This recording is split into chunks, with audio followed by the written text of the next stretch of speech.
এই জগতে শত পাপে নেই পুরুষের স্খলন, নারীর নিস্তার নেই চলিলেই চরণ। নমস্কার, আমি আবির আর আপনারা দেখছেন ফটোগ্রাফি উইথ আবির চ্যানেল। আজকে আমরা আলোচনা করতে চলেছি বিনোদিনী সিনেমাকে ঘিরে, যার কিছুটা অংশ আপনারা ভিডিওর ইন্ট্রোতেই দেখতে পেয়েছেন। এবার আপনারা হয়তো ভাবতে পারেন, কেন এই চ্যানেলে বা মালঞ্চ নাট্য সংস্থা ফেসবুক পেজে এই ধরনের ভিডিও আমি বলছি, আমরা থিয়েটার জগতের মানুষ। বিনোদিনী দাসী বা বলাই বাহুল্য নটি বিনোদিনীকে নিয়ে থিয়েটার হওয়ায় বা সিনেমা তৈরি হওয়ায় আমরা নিজেদের খুব গর্বিত মনে করি। আপনারা হয়তো ভাবতে পারেন, কে এই বিনোদিনী? চলুন দেখে নিই বিনোদিনী দাসী থেকে নটি বিনোদিনী হওয়ার ইতিহাস। আজ থেকে প্রায় 140 বছর আগের কথা। বিনোদিনী দাসী ছিলেন একজন অত্যন্ত দক্ষ অভিনেতা, গায়িকা এবং লেখিকা। তিনি ছিলেন ঠাকুর শ্রী রামকৃষ্ণের মানব কন্যা এবং নাট্যাচার্য গিরিশ ঘোষের সুযোগ্য শিষ্যা। বাংলার মানুষ তার অভিনয় দেখে তাকে নাম দিয়েছিলেন নটি। এবার আসি সিনেমার কথায়। রামকুমার মুখার্জি পরিচালিত বিনোদিনী সিনেমায় আমরা দেখতে পাবো বিনোদিনী দাসীর ছোট থেকে বড় হওয়ার গল্প এবং তার নাট্য জগতে আসার ইতিহাস। দেখব স্টার থিয়েটার গড়ে ওঠার গল্প। সিনেমার ট্রেলারে আমরা দেখতে পাচ্ছি বিনোদিনীর চরিত্রে অভিনয় করছে রুক্মিণী মৈত্র, গিরিশ ঘোষের চরিত্রে কৌশিক গাঙ্গুলি। এই সিনেমার কাস্টিং এর প্রশংসা না করলেই চলে না। কৌশিক গাঙ্গুলির অভিনয় দক্ষতার ব্যাপারে তো আমরা সবাই জানি, তার থেকেও বড় কথা গিরিশ ঘোষের চরিত্রে তাকে মানিয়েছেও বেশ। অপরদিকে স্টার থিয়েটারের কথা বললেই যার কথা ভেসে আসে তিনি হলেন গুরুমুখ রায়। এই চরিত্রে অভিনয় করছেন মীর আফসার আলী। তিনি কিন্তু এই অবাঙালি মারোয়ারি চরিত্রে সুন্দর অভিনয় করেন, সেটা আমরা ভূতের ভবিষ্যৎ সিনেমাতে দেখতে পেয়েছি। সিনেমা দেখে তো আমরা বিনোদিনীর জীবন ব্যাপারে জানবই, তার আগে চলুন একটুখানি তার জীবনের ইতিহাসের গল্পটা আমরা শুনে নিই।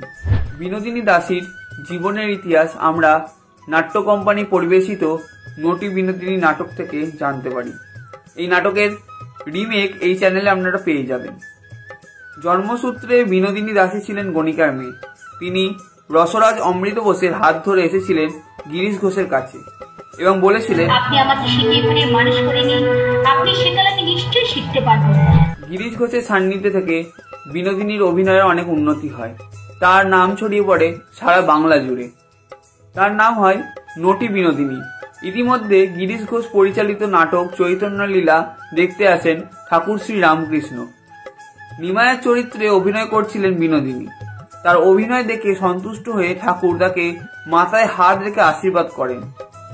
ভালো অভিনেত্রী পাওয়া গেল, কিন্তু অভিনয় পরিস্থাপন করার জন্য একটি থিয়েটারের দরকার। থিয়েটার তৈরি করতে গেলে অনেক খরচ। কেউ যখন থিয়েটার তৈরির জন্য এগিয়ে আসছে না, তখন গুরুমুখ রায় আসেন এবং একটা প্রস্তাব দেন যে তিনি নাকি থিয়েটার তৈরি করে দেবেন, কিন্তু তিনি বিনোদিনীকে নিজের করে পেতে চান।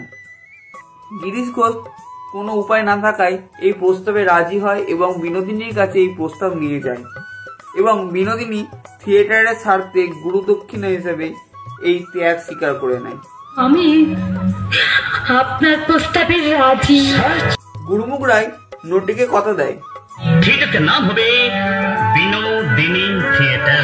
কিন্তু অন্যান্য অভিনেতা যেমন দাশরথী নিয়োগী বলেন বিনোদিনীর নামে থিয়েটার হলে নাকি কোনো দর্শকই আসবেন না, বা বিনোদিনীর নামে থিয়েটার যদি করা হয় তাহলে তারা থাকবেন না, কারণ সে একটি গণিকার মেয়ে। যাকে ঠাকুর শ্রী রামকৃষ্ণ নিজে হাতে আশীর্বাদ করলেন, তাকে তার জন্মের দুর্ভাগ্যের জন্য বঞ্চিত হতে হলো। গুরুমুখ রায় এবং নাট্যাচার্য ছিলেন এই বিনোদিনী থিয়েটার নামের পক্ষে, কিন্তু অন্যান্য সদস্যরা এই নামটি মানতে নারাজ। তখন গিরিশ ঘোষের স্ত্রী আসেন এবং বলেন, নামের জন্য এত বড় একটা রাজস্ব যজ্ঞ নষ্ট হয়ে যাবে। বিনোদ তো আপনাদের বড় স্টার, তবে আর কি, থিয়েটারের নাম দিন স্টার থিয়েটার। আপনি ভাববেন স্টার মানে বিনোদ, আর এরা ভাববেন স্টার মানে। এই ছিল বিনোদিনী দাসীর নটি বিনোদিনী হওয়ার ইতিহাস এবং স্টার থিয়েটার গড়ে ওঠার ইতিহাস, যেটি এখন নাম পরিবর্তন করে বিনোদিনী থিয়েটার নামে নামাঙ্কিত হয়েছে। গল্পের শেষে যে কথা না বললেই নয়, ঠাকুর শ্রী রামকৃষ্ণ বলে গেছেন, থিয়েটার যাত্রায় লোক শিক্ষা হয়, এ ফেলনা জিনিস নয়।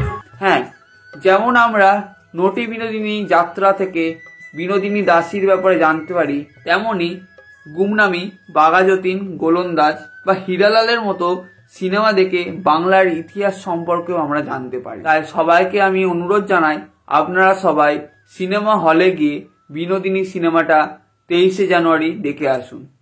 সবশেষে বাংলা সিনেমা দেখুন ও বাংলা সিনেমা এবং আমাদের ঐতিহ্য বাংলা থিয়েটারকে বাঁচিয়ে রাখুন। নমস্কার।